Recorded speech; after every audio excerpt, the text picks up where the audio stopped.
Wie ich gerade angesprochen habe, ist es so, dass bei vielen Menschen Spannungen hier eine große Rolle spielen. Das heißt, wir pressen, wir knirschen, wir beißen, ohne dass wir uns das möglicherweise bewusst werden. Dadurch entstehen Spannungen im Temporalis-Muskel, der große Schläfenmuskel. Und schwuppdiwupp haben wir die Zusammenhänge auf dem Servierteller. Und hier ist eben das Bewusstwerden der erste wichtige Schritt. Und wie kann das gelingen?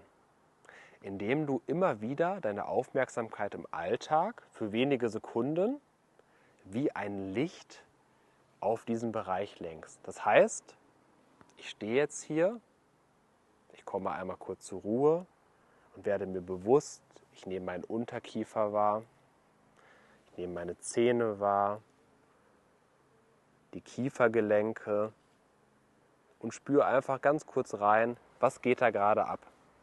Sollte ich Spannung merken, lasse ich diese Spannung einmal los. Ich lasse den Unterkiefer ruhen. Ich lege meine Zunge locker an den Gaumen und gebe Druck ab.